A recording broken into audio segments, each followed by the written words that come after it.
Bienvenue dans la chaîne de soutien des mathématiques. On va commencer par la leçon des nombres complexes. Donc voilà l'énoncé du premier exercice.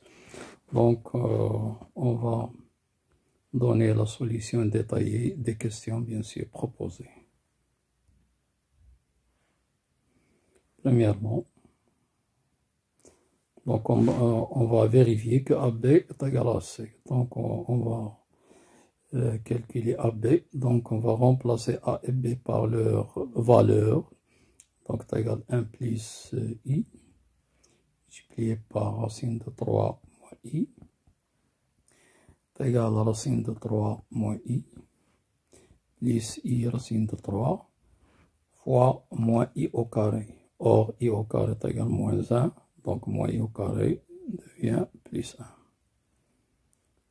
Ce qui est égal, donc 1 plus racine de 3, plus I facteur de racine de 3 moins 1. Et bien sûr, c'est exactement C. C'est égal à C. Donc voilà la vérification déjà faite. Donc on va passer à la question numéro 2. Déterminer une forme trigonométrique et exponentielle de A, B, C et B carré sur AC. Donc nous commençons par déterminer une forme trigonométrique de A. Donc forme trigonométrique et forme exponentielle de A.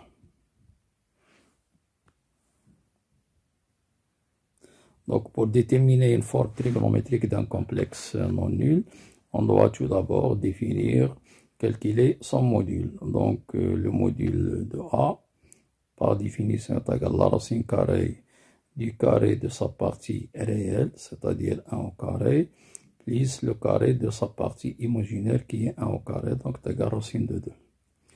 Puis on définit que θ, donc cherchons θ de R, vérifiant.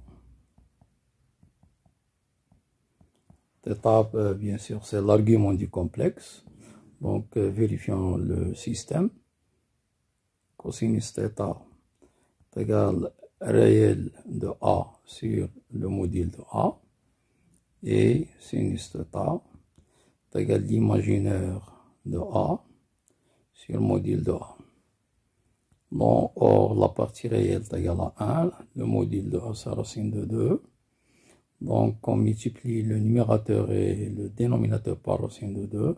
Trouvons racine de 2 sur 2. Et le sinus, c'est la même chose, 1 sur racine de 2, qui n'est rien d'autre que racine de 2 sur 2. Or, racine de 2 sur 2, c'est exactement cosinus de pi sur 4. Et racine de 2 sur 2, sinus pi sur 4. Donc, voilà, on a déduit l'argument de A. Donc, ceci implique que l'argument de A est congru à pi sur 4 modulo de pi. Donc, voilà l'écriture ou bien la forme trigonométrique de A. Donc, A est égal à racine de 2, cosinus pi sur 4, plus I, sinus pi sur 4. Et l'écriture, bien sûr, exponentielle, c'est racine de 2, exponentielle et pi sur 4. Donc, on va maintenant passer à la forme trigonométrique et la forme exponentielle.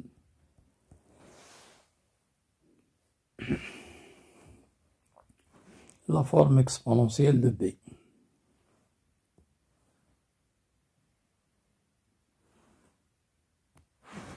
Donc, on va calculer tout d'abord le module de B. Le module de B est égal à la racine de 3 au carré plus moins 1 au carré. C'est égal à la racine de 4 est égal à 2. Donc, cherchons θ, l'argument bien sûr. Cherchons θ', cherchons θ' de R, tel que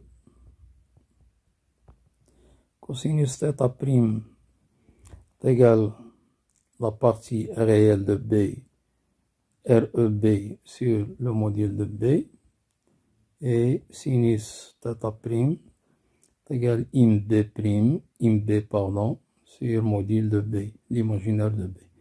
Or, la partie réelle égale racine de 3 sur 2, bien sûr. Et l'imaginaire de B, c'est moins 1 demi. Donc, racine de 3 sur 2, c'est cosinus pi sur 6. Et moins 1 demi, c'est moins sinus pi sur 6. Donc, on doit, bien sûr, faire disparaître le moins en utilisant les propriétés qu'on connaît sur le cosinus et sinus. On sait que le cosinus est une fonction paire et le sinus est une fonction impaire. Donc, on peut l'écrire, c'est cos de moins pi sur 6. Et le sinus et moins sin, c'est le sin de moins pi sur 6. Donc, de ce fait, on déduit facilement que θ', l'argument de B, est congru à moins pi sur 6 modulo de pi. Et donc, voilà l'écriture complexe du complexe B. Donc, égale racine, pardon, donc c'est C2. Donc, C2.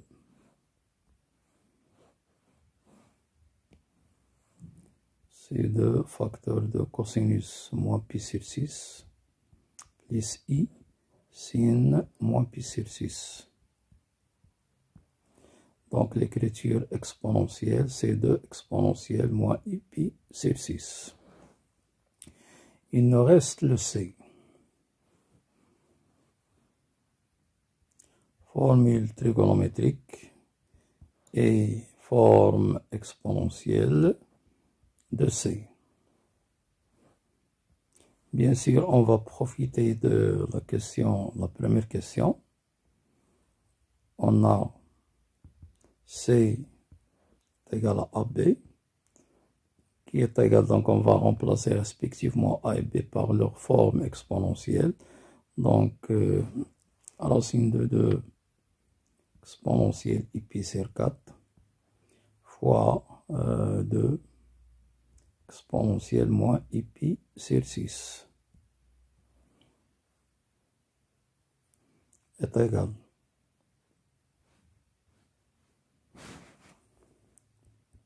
Donc, est égal 2 racine de 2 exponentielle I pi sur 4 moins pi sur 6 est égal 2 racine de 2 exponentielle I 6 pi moins 4 pi, donc ça fait 2 pi sur 24, donc pi sur 12. Donc voilà, bien sûr, l'écriture exponentielle.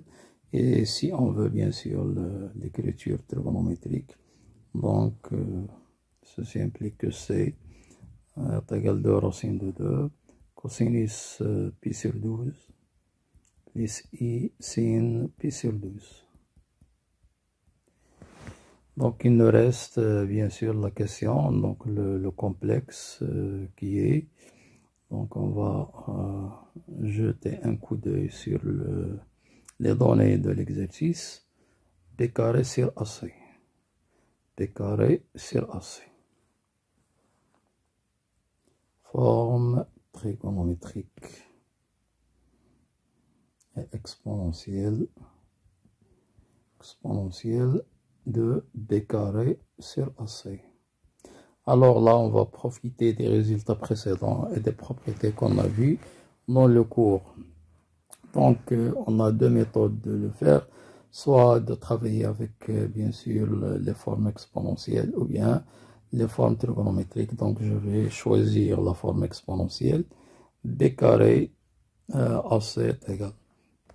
Donc, B, c'est 2 exponentielle moins I pi sur 6 le tout au carré sur AC, donc c'est racine de 2 exponentielle I pi sur 4 fois C fois 2 racine de 2 exponentielle pi sur 12.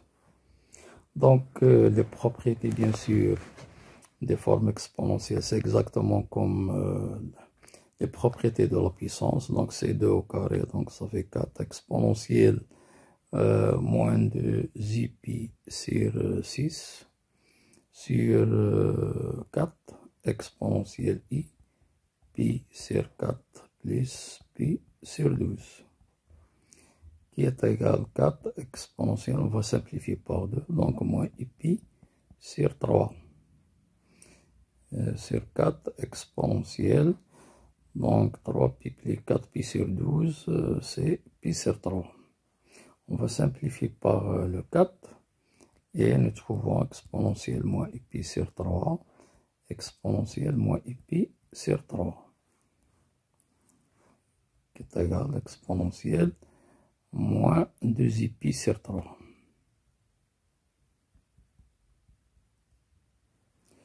Donc voilà, on a terminé bien sûr la question, la deuxième question. Donc on va passer à la troisième question, déduire sans calculatrice les valeurs exactes de cosinus pi sur 12 et sinus pi sur 12. Donc dans cette question, on va utiliser uniquement l'égalité de deux complexes. Donc deux complexes z et z' sont égaux si et seulement si ils ont même partie réelle et même partie imaginaire. Donc troisièmement, calcul de cosinus pi sur 12 et sin pi sur 12.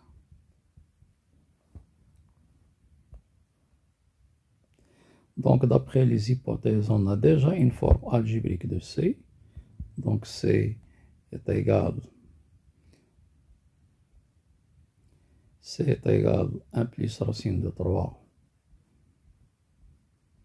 est égal à 1 plus racine de 3 plus i racine de 3 moins 1.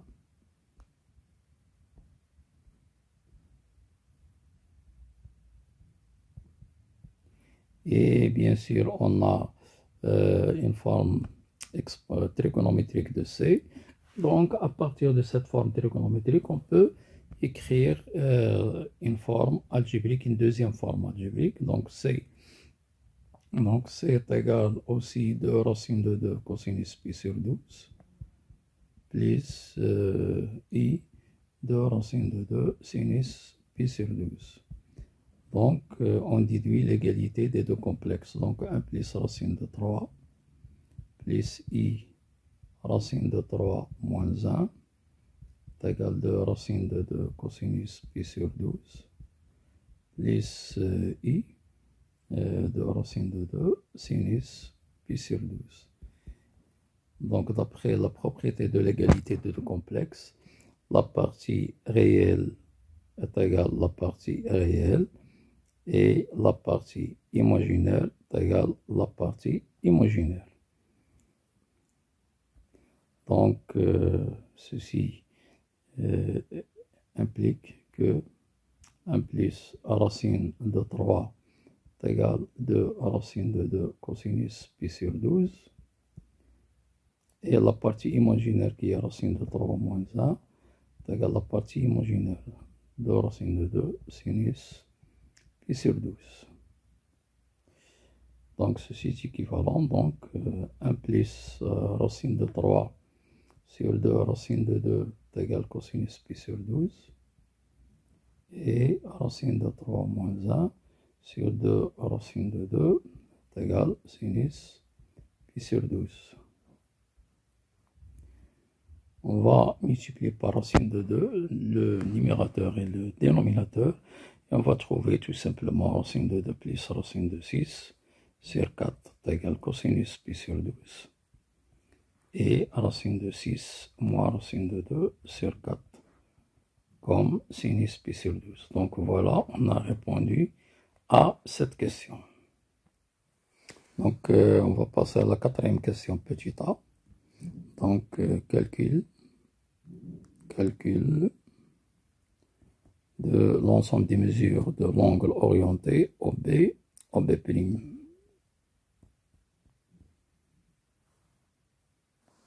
Donc, on va utiliser bien sûr la propriété qui nous permet de déterminer les mesures des angles orientés qu'on a vu dans la leçon. Donc, on a OB, OB', l'ensemble des mesures est congru à l'argument, donc le complexe, donc dans le dénominateur, on met l'affixe, bien sûr, de OB, l'affixe de OB qui n'est rien d'autre que B, moins l'affixe de O qui n'est rien d'autre que 0. Et dans le numérateur, on met bien sûr l'affixe de OB', du vecteur OB' qui est B'. Et l'affixe de B', bien sûr, c'est B bar, donc c'est B bar moins 0, modulo de pi. Autrement dit, donc, c'est la mesure de cet angle orienté congru à argument B bar sur B, modulo de pi. Donc, je vais utiliser la propriété que je vais rappeler. Donc, l'argument, c'est que l'argument de Z sur Z' est congru argument Z moins argument Z', modulo de pi. Propriété intéressante vue dans le cours. Donc, en appliquant cette propriété, donc nous obtenons l'argument de B bar moins l'argument de B, modulo de pi. Or, on a besoin d'une autre propriété que je vais aussi rappeler. Donc, on sait que l'argument de B bar, d'une manière générale, Z bar, donc argument Z bar est congru moins argument Z, modulo de pi. Bien sûr, pour Z, un complexe non nul. Donc, en utilisant cette propriété, nous obtenons moins argument B, modulo de pi. Donc, ceci est congru à moins 2 arg B, modulo de pi. Or, l'argument de B est connu d'après sa forme trigonométrique. On a trouvé moins pi sur 6. Moins pi sur 6 modulo de pi.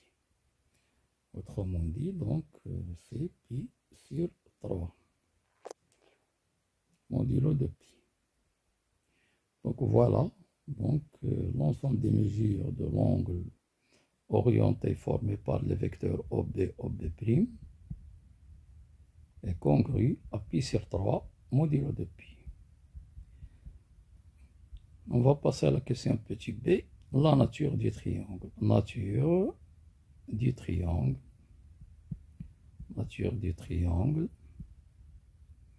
OB'B'. Alors, bien sûr, dans cette question, on va utiliser une propriété connue en géométrie. Donc, voilà.